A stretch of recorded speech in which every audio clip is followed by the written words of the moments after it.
예수님이 믿음이 크다고 칭찬하신 유일한 사람을 오늘 소개하는 거예요. 주님이 마태복음 8장 10절에 보면 이스라엘 중에 아무에게도 이만한 믿음을 보지 못하였다 이 말씀 하시거든요. 그렇게 칭찬을 했던 이 백부장도 있지만 내 믿음이 크다 이렇게 말씀하신 것은 이 여인 하나밖에 없습니다. 그런데 놀랍게도 볼 수 있다면 백부장도 오늘 여기 있는 이 여인도 둘 다 이방인이라는 거예요. 이방인. 여기서 믿음이 크다라는 예수님의 말씀에는 믿음이 높낮이의 모습이 아니라 어떤 양적인 어떤 차이로 생각할 수 있는 것도 아니라는 거예요. 우리가 눈에 보이는 어떠한 것으로 무엇인가 말하고자 하는 것이 아닙니다. 예수님이 말씀하신 중요한 핵심은 진짜 믿음의 본질이 무엇인가예요. 예수님이 칭찬한 이 여인에게 주님은 어떤 믿음의 본질을 보고자 하는 걸까? 이 부분이 오늘 본문을 생각하게 하는 관심사라는 것을 우리는 볼 수 있습니다. 이 여인을 통해 예수님이 관심을 가진 것처럼 나의 믿음, 내 믿음의 본질을 분명하게 살펴보는 그 시간이 되어야 된다는 거예요. 그렇기 때문에 본문의 배경을 우리가 이해를 해야 됩니다. 21절을 보면은 예수께서 거기서 나가서 두로와 시돈 지방으로 들어가시니 이렇게 말합니다. 두로와 시돈 지방으로 들어갔다. 주님은 주요 활동 무대가 게네사렛, 갈릴리, 그 유대 그쪽입니다. 주로 그곳에서 이렇게 많은 활동을 하면서 그곳에서 복음을 전하고 치유하고 전파하고 가르치는 이런 복음의 핵심적인 은혜들을 나눴던 곳이죠. 그런데 주님은 갈릴리 북서쪽으로 해안의 두로와 시돈으로 그 발걸음을 옮겨갔다는 겁니다. 게네사렛에서 두로까지는 55km 정도 됩니다. 예수님은 이방의 땅으로 들어간 거예요. 이방인의 땅으로 들어갔다. 예수님의 사역은 유대 땅에서만 국한되지 않고 또 이방인 땅에도 들어갔다는 거예요. 그러니까 이 얘기는 뭐냐면 예수님은 하나님 나라를 위해서 그 복음의 확장을 유대인에게만 그렇게 정해놓은 것이 아니라 다른 곳의 이방인에게도 눈을 돌리고 있다는 거예요. 그것을 보여주고 있습니다. 오늘 우리는 이 이야기에 등장하는 가나안의 이 여인, 이방인인 가나안의 이 여인을 우리는 주목해야 돼요. 그녀는 가나안 여인이라고 소개하고 있잖아요. 이 여인은 마가복음에서는 스로보니의 여인이라고 얘기를 하고 있어요. 스로보니의 여인. 스로보니의 여인은 가나안 북쪽 수리아의 서쪽 연안에 사는 베네게 민족이라 이렇게 말하고 있습니다. 이 여인은 이방인이고 구약에서는 이스라엘이 출애굽 이후에 가나안으로 들어가는 이스라엘 원수인 가나안 사람이라는 사실입니다. 그리고 예수님이 그녀를 만난 지역도 두로와 시돈이라는 사실이죠. 이 여인이 특별하게 주님의 은혜를 받을 만한 어떤 근거도 찾아볼 수가 없습니다. 그런데 이 본문에서 말하는 이 사건은 주님께서 제자들과 함께 두로와 시돈 지방으로 갔다는 거예요. 거기에 들어갔다는 거죠. 그리고 그곳에서 일어난 일의 이야기를 지금 펼쳐지고 있는 거예요.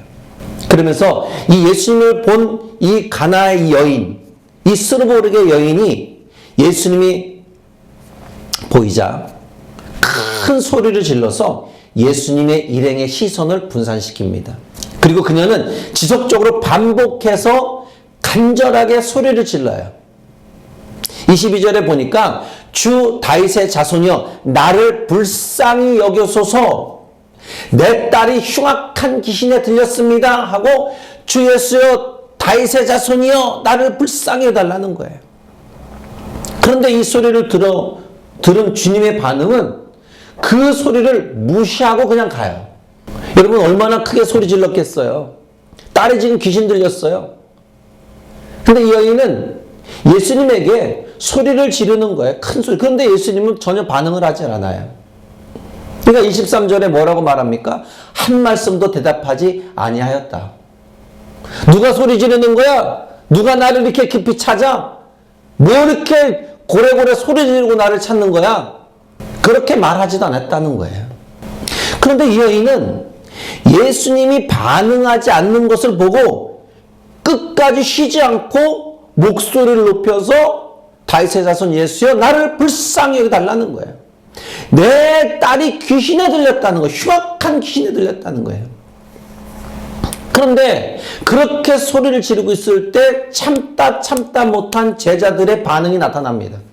뭐라고 나타날까요? 23절 이렇게 말하죠. 그 여자가 우리 뒤에서 소리를 지르오니 그를 보내소서. 제자들이 예수님께 말씀하는 거예요. 그 여자가 우리 뒤에서 소리를 너무너무 지릅니다. 그러니 그 여자를 보내소서라는 거예요. 그러니까 이 제자들의 이 말은 뭐냐면은 예수님 이 여자의 요청을 좀 들어주세요. 이 얘기예요. 그 근거는 뭐냐면 보내소서라는 거예요. 보내소서. 이 보내소서의 원어적 헬라어는 풀어주다 혹은 해방시키다는 의미를 갖고 있습니다. 그러니까 그 여자의 갖고 있는 어떤 문제점을 좀 예수님 풀어주세요. 이 얘기예요. 그리고 그걸 해결해 주세요. 거기서 자유를 누리게 좀 해주세요. 이렇게 말한 거죠. 제자들은요. 보내소서가 그런 뜻을 갖고 있죠. 근데 주님이 제자들의 그 얘기를 듣고 대답을 합니다. 24절에 보면 나는 이스라엘 집에 잃어버린 양 외에는 다른 데로 보내심을 받지 아니하였다. 그냥 딱 잘라 뭐예요? 무시한 거예요. 나는 이스라엘에 잃어버린 양들만 쳐다본다. 이방 사람들은 절대 쳐다보지 않는다. 여러분 주님의 이 대답은 그 여인에게 어떤 모멸감을 주지 않습니까? 그렇게 소리지고 예수님을 간절히 찾는데 이 여인에게 해준 말은 이거예요. 얼마나 모멸감을 느끼겠습니까? 느끼기에 아주 충분하죠. 승질 급한 사람은 에이 재수없어 이렇게 말할 수 있지 않습니까? 예수님이 찾아가면 예수님이 병 고쳐준다는데 뭐 들은 거 아니면 딴판이네. 에이 재수없어 태태태 하고 갈 거 아니겠습니까? 그런데 이 여인은 그렇게 하질 않았어요.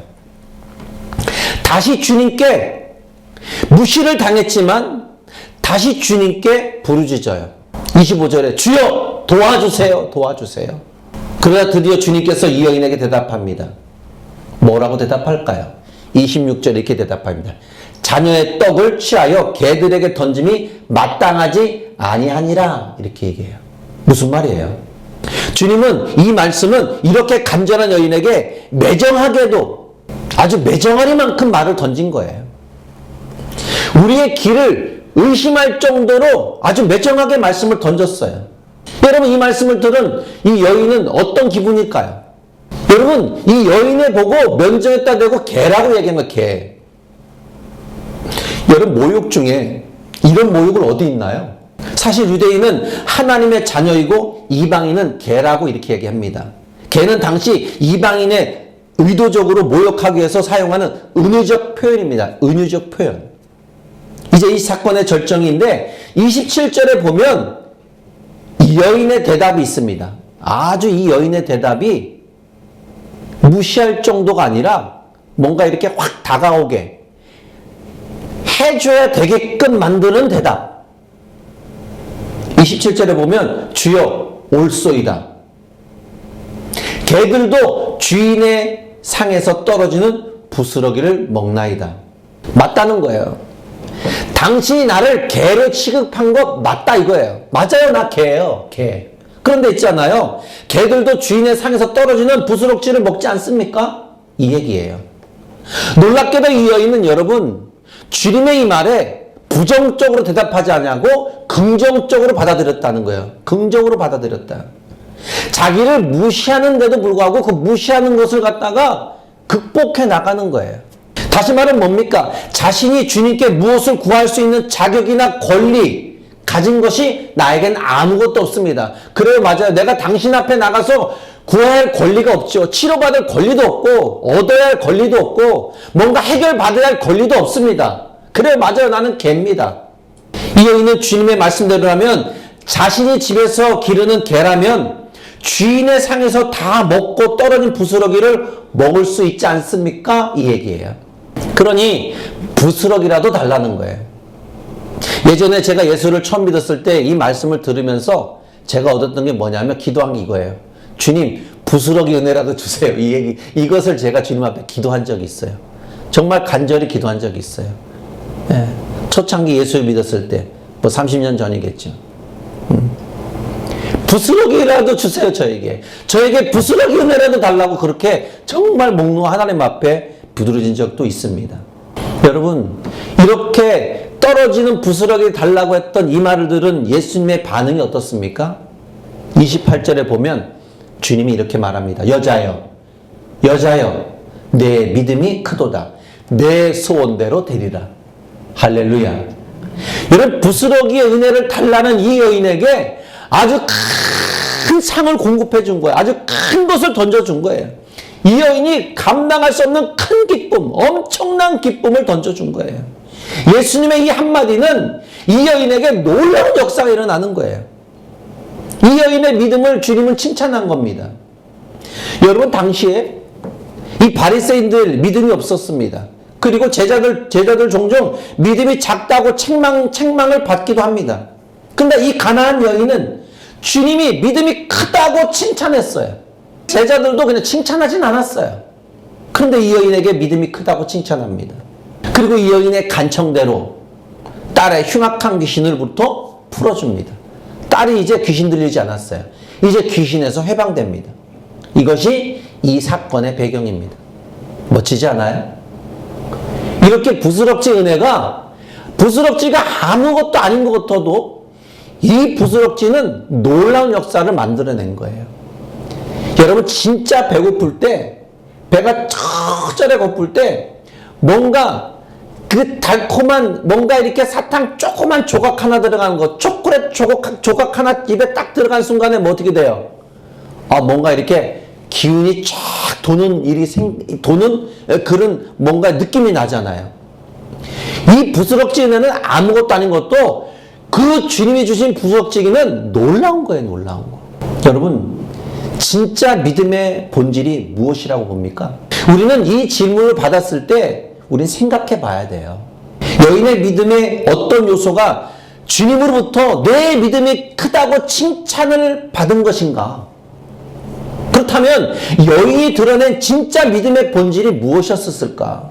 여러분, 우리는 이 말씀을 깊이 한번 우리는 봐야 돼요. 무엇일까요? 이 여인이 하나님이신 주님을 감동시킨 이 믿음의 본질의 은혜는 무엇이었을까? 저는 이렇게 봅니다. 첫째로 바른 지식에 근거한 믿음이라는 거예요. 바른 지식에 근거한 믿음. 이 여인은 믿음의 대상인 그리스도에 대한 분명한 지식, 예수님에 대한 분명한 지식을 근거했다는 거예요. 22절에 보면 뭐라고 말합니까? 그녀는 주님을 다윗의 자손이라고 이렇게 부르고 있어요. 다윗의 자손. 다윗의 자손. 여러분, 다윗의 자손은 유대인들의 구약 성경의 기초에서 가진 메시아에 대한 고백입니다. 이방인의 그녀가 예수님을 이렇게 불렀다는 거예요. 그녀가 단순히 주님께 예의가 아니라 그 이상으로 불렀다는 거예요. 그 이상. 예의의 표현을 한 것이 아닙니다. 진짜 다윗의 자손인 예수 그리스도의 메시아 그 은혜를 알고 있는 거예요. 그 탄생의 은혜를 알고 있는 거예요. 충분한 예수님에 대한 지식을 충분히 갖고 있어요. 그는 어떤 분이라는 것을. 그런 소식을 들은 그 여인은 그냥 그대로 믿었어요. 그리고 그 자신의 비참한 처지 속에 다윗의 자손 예수로부터 문제의 해결을 받고자 하는 그 기대감의 믿음이 충분히 있었다는 거예요. 그래서 자기 지방으로 들어왔을 때에 내 딸의 흉악한 귀신을 결국 이걸 해결할 수 있는 분은 내가 소문을 얻던 그 다윗의 자손 예수 그분밖에 없다고 철저히 그 바른 지식을 갖고 믿고 있었다는 거예요. 여러분, 신앙은요, 신앙의 대상이신 분에게 대한 통찰력 혹은 바른 지식을 전제로 하고 있습니다. 여러분, 호세아도 그러잖아요. 이스라엘 민족이 무너졌어요. 망했어요. 그럴 때 왜 망했느냐? 하나님 여호와를 아는 지식이 없다는 거예요. 우리의 믿음이 왜 연약해졌느냐? 우리의 믿음이 왜 시험 드느냐? 아무것도 아닌 말에 시험 들어요. 나 교회 못 나가겠다. 나 그 사람 때문에 아주 시험 들었다. 뭐 때문에 시험 드는 종류는 많죠. 시험 들었다는, 시험 들은 이유가 뭡니까? 하나님 예수 그리스도 그분을 제대로 알지 못하기 때문에 시험 들은 거예요. 그분을 제대로 알으면 시험 들을 이유가 없어요. 경제적인 돈의 문제도 시험 들지 않아요. 교회 나와서 헌신하고 봉사하는 문제 시험 들지 않아요. 성도 간에 어떤 섭섭한 말에도 시험 들지 않아요. 하나님 예수 그리스도를 제대로 아는 지식이 있다면 절대 시험 들지 않고 어떤 상황이 전개됐을 때 그 상황 속에서 주님 앞에 구하는 믿음이 오히려 더 충만해지죠. 이 여인처럼.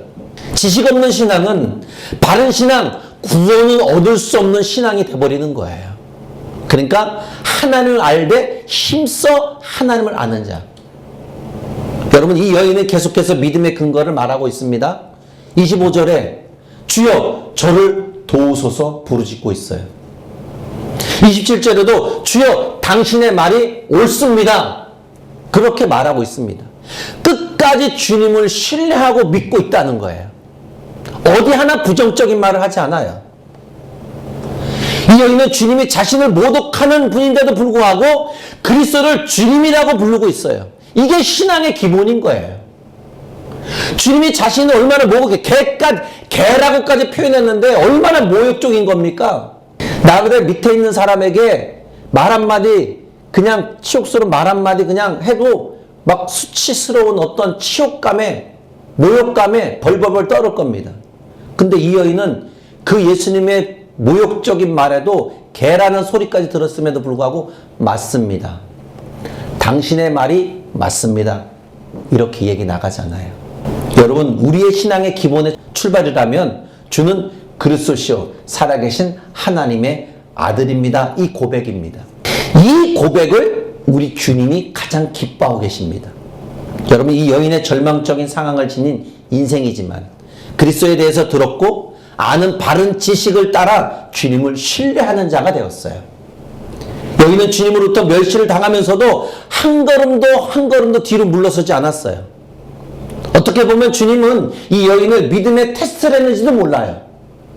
왜냐하면 당시 아까도 말씀드렸지만 바리새인들의 믿음은 전혀 없고 제자들조차도 믿음이 있다가 믿음이 없다가 이렇게 왔다 갔다 했으니까. 그래서 이 여인을 통해서 믿음의 본질인 역사를 보여주고 싶었던지도 몰라요. 여러분, 이 여인에게서는 그 어떤 것으로도 끊을 수 없는 진짜 믿음이 있었어요. 개라고까지 모욕적인 말을 했는데도 주님을 믿는 믿음이 간절하잖아요. 신뢰가 크잖아요. 27절에 뭐라고 말합니까? 주여 옳소이다. 개들도 제 주인의 상에서 떨어지는 부스러기를 먹나이다. 이렇게 말하고 있지 않습니까? 저는 이 말씀 보면서 놀라워요. 이 말씀을 제가 얼마나 많이 들었겠어요. 얼마나 많이 설교했겠어요. 그럼에도 불구하고 또 보는데도 막 소름이 돋을 정도로 감동인 거예요. 그러면서 제가 이렇게 생각이 들었어요. 내가 과연 이 여인과 같은 상황에 처했었다면은 이런 치욕적인 모욕적인 말을 들어도 내가 이렇게 할 수 있을까 하는 생각 다시 한번 해봤어요. 이 여인의 큰 믿음은 아주 적은 지식일지라도 바른 지식을 갖고 있다는 거예요. 여러분, 창세기 1장 1절에 하나님이 천지를 창조하셨다 이 자체 있잖아요. 짧잖아요. 이 창세기 1장 1절 이것만 바르게 지식을 받아들이면요 다 믿어져요. 모든 게 다 믿어요. 시험 들 이유가 없어요. 이 1장 1절을 바르게 내가 하나님에서 알게 되잖아요. 하나님이 천지를 창조하셨다. 이 천지를 창조 하나님이 당연하다는 것을 내가 그 지식을 어떻게 보면은 이 첫 발을 띄는 믿음의 세계지만은 이거를 내가 바른 지식으로 받는 순간에 나의 믿음의 세계에 눈이 떠지는 거예요. 아, 하나님은 그런 분이구나. 그리고 내가 천국 갈 때까지 그 하늘나라에 소망을 두고 살 수밖에끔 나의 믿음을 만들어주는 거죠. 바른 지식으로 세워진 이 믿음의 역사. 둘째로는 뭐냐면 이 여인에게서 볼 수 있는 것이 뭐냐면 자신의 의의를 부정하였어요. 나에게 있는 의 있잖아요. 자기 의가 있잖아요. 자기 의는 그것을 무너뜨리면 자존심 상했다 하잖아요. 자기의 의를 부정하고 하나님께 겸손해진 거예요. 겸손한 믿음. 겸손은 진짜 믿음의 본질이에요. 그래서 겸손해야 된다. 겸손해야 된다. 겸손해야 된다. 그렇게 말하는 겁니다. 그 겸손은 교만한 믿음이란 존재를 무너뜨리는 거예요. 무너뜨리는 거예요. 주님은 계속해서 여인에게 모욕감을 안겨주지만 그녀는 물러서지 않았습니다. 여기서 중요한 게 뭔지 아십니까? 단순히 물러서지 않았다는 끈질김만이 아닙니다. 그녀로 하여금 그 모욕감을 거듭대는데도 불구하고 그 여인은 계속 겸손함으로 무릎 꿇었다는 거예요. 물론 사랑하는 딸이 지금 귀신에 잡혀 있기 때문에 그런 어쩔 수 없는 상황이기 때문에 내가 그렇게 겸손해야지 하는 표현일 수도 있겠죠. 그러나 그녀는 그런 생각이 아니라 물러서지 않는 끈질긴 주님 앞에 나갈 수밖에 없는 태도의 모습을 보여줬다는 거예요. 여러분, 절박한 상황이 되었다고 해서 모든 사람이 주님 앞에 나가서 물러서지 않고 은혜를 구하지는 않습니다. 여러분, 절박하지 않은 사람이 어디 있어요? 상황은 조금씩 다르지만 다들 절박한 것이 한두 가지씩 있어요. 그러니까 그 절박함이 꼭 주님 앞에 나와서 무릎 꿇고 주님 나 절박합니다 이렇게 하진 않는다는 거예요. 여러분 절박하지 않아요? 절박한 거 없어요? 다 있다니까요. 그런데 어떻게 여와서 그렇게 이 여인처럼 절박한 마음으로 무릎 꿇고 개 같은 소리를 들어도 여러분 끝까지 겸손함으로 당신 앞에 모든 걸 구합니다 하는, 다른 이유를 다시 찾자면 주님은 그녀의 믿음을 시험하고자 진짜 믿음이 무엇인지를 보여주고자 한 어떤 주님의 의도라고도 볼 수 있을 겁니다. 여러분, 진짜 믿음은 자신의 자존심과 자기의 의가 상처받고 무너지는 것을 감수하면서도 주님을 붙잡는 거예요. 내 의가 중요한 것이 아니에요. 나의 배움, 내가 가지고 있는 것, 나의 어떤 위치, 권력, 권위적인 것, 그거 그렇게 중요하지 않아요. 그거 붙잡는 것이 아니라 우리는 주를 붙잡아야 될 줄 믿습니다. 이게 많은 사람들이 무엇에 무너지느냐? 자기 의 때문에 무너지는 거예요. 네가 나를 자존심 건드렸다는 거예요. 네가 나를 무시했다는 거예요. 그것 때문에 무너지는 거예요. 그것 때문에 교회를 안 나간다는 거예요. 그것 때문에 내가 다른 데 가겠다는 거예요. 그것 때문에 너를 꼴보기 싫다는 거예요. 그것 때문에 내가 너하고 원수가 된 거라는 거예요. 그게 그렇게 중요합니까? 자기의, 자기 자존심이 그렇게 중요합니까? 여러분, 상황을 좋게 만들고 해결하려면 자기의가 그렇게 중요하지 않아요. 공동체를 아름답게, 조화롭게 만들려면 자기의를 그렇게 드러내서는 절대 공동체는 하나가 될 수 없습니다. 여러분이 주님 앞에 나오기 위해서는 여러분 자신의 의, 자존심 다 내려놔야 돼요. 할렐루야. 내려놔야 됩니다. 복음은 모든 죄인의 자기 의를 공격하고 무너뜨립니다. 이 복음 앞에서 자기의 의를 보호하고 자신 자존심을 지키려 한다면 하나님의 은혜와 긍휼을 받을 순 없습니다. 이사야 64장 6절에 말씀합니다. 무릇 우리는 다 부정한 자 같아서 우리의 의는 다 더러운 옷과 같으며 우리는 다 잎사귀같이 시들음으로 우리의 죄악이 바람같이 우리를 몰아가느라. 이사야 선지자는 인간이 가진 의는 아무리 훌륭하고 고상해도 더러운 옷에 불과하다는 거예요. 사람들의 의로움이나 고상함도 하나님 앞에서는 더러운 옷과 같다는 거예요. 여러분, 상황이라는 논리에 빠지면 우리들 안에 받아들이기 힘든 반감이 일어나는 것을 느낄 수 있습니다. 이런 일들이 우리의 신앙생활에서 반드시 일어난다니까요. 여러분, 은혜는 자신이 하나님으로부터 아무것도 받을 자격 없다는 것을 인정하는 상태와 태도를 보면 됩니다. 자신이 하나님 앞에서 아무런 자격도 없는 존재라는 것을 인식하고 살아가는 것. 그래서 그 처지와 상황이 외적으로 어떠한지를 그는 하나님께 감사하고 자족하면서 살아갈 수 있어야 된다는 거죠. 늘 상황이라는 환경에서 부딪혀 무너지지 말고 이 여인의 믿음을 생각해 볼 태도를 우리는 가져야 된다는 거죠. 주님께 내 믿음이 크다라는 이 칭찬을 이 여인으로부터 우리 기억해야 되는 거예요. 그리고 가나안 여인처럼 자기 의와 자존심을 다 내려놓고 은혜를 구해야 됩니다. 하나님께 여러분의 하여금 여러분이 가장 깊은 밑바닥까지 내려가게 하실지라도 저 처절한 바닥 그 지하에 또 지하에 속에 우리가 그곳으로 완전히 내려갈지라도 하나님의 은혜를 붙잡을 수 있는 진짜 믿음을 달라고 기도해야 될 줄 믿습니다. 이러한 기도는 회심할 때만 필요한 한 번의 태도가 아닙니다. 이 은혜는 다시 나 자신을 겸손함으로 하나님과 사람 앞에 서게 하는 거죠. 이 겸손이 바로 주님을 주시는 진짜 믿음의 본질적인 요소가 될 수 있는 것입니다. 여러분, 우리에게 필요한 것이 있다면 이 여인의 절박함이 꼭 필요합니다. 절박함. 우리는 언제나 가나안 여인이 가졌던 이 절박함을 가지고 주님께 나아갈 필요가 있다는 겁니다. 여러분, 지금 무엇이 절박합니까? 그 절박하다고 내 스스로가 느낀다면 이 여인처럼 주님 앞에 나가야 된다니까요. 하나님, 나 이게 절박합니다.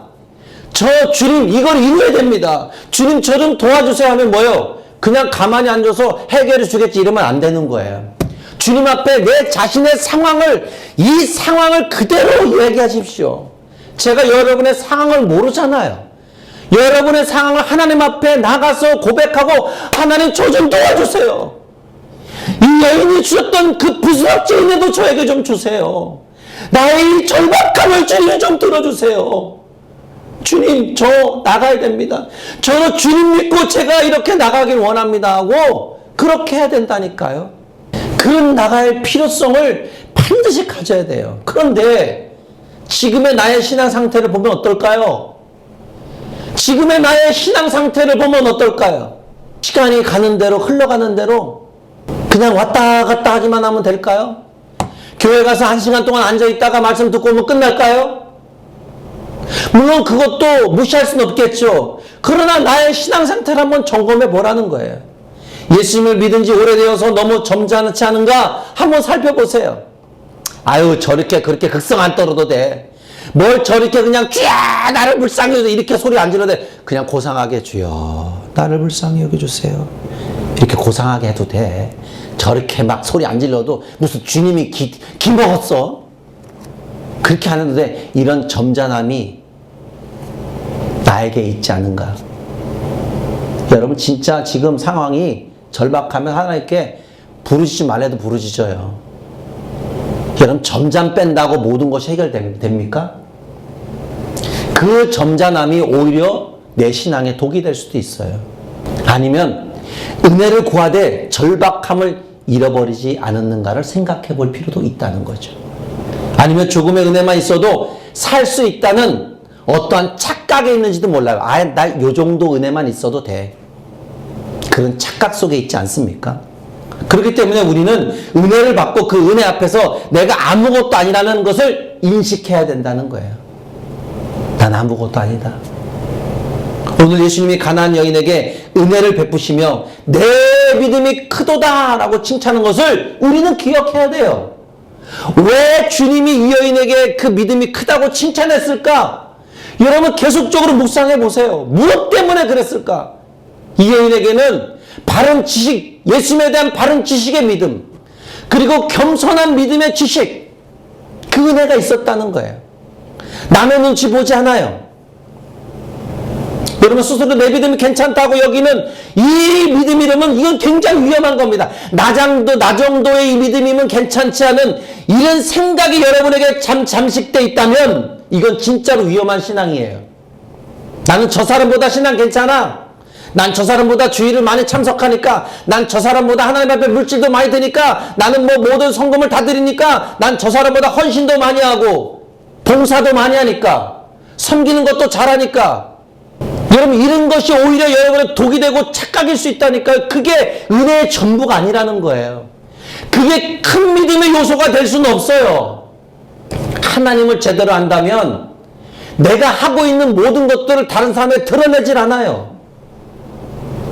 오히려 하나님 앞에 무릎 꿇고 나는 아무것도 아닙니다. 은혜 받았지만 하나님 이걸 갖고 부족합니다. 주님, 더 낮은 자세로 제가 가겠습니다. 저에게 은혜가 더 필요합니다. 주님, 저를 불쌍히 여겨주세요. 이런 태도가 되는 거죠. 여러분, 이 가나안 여인처럼 절박한 은혜를 구하는 그 자리에 저와 여러분이 있기를 주의 이름으로 축복합니다.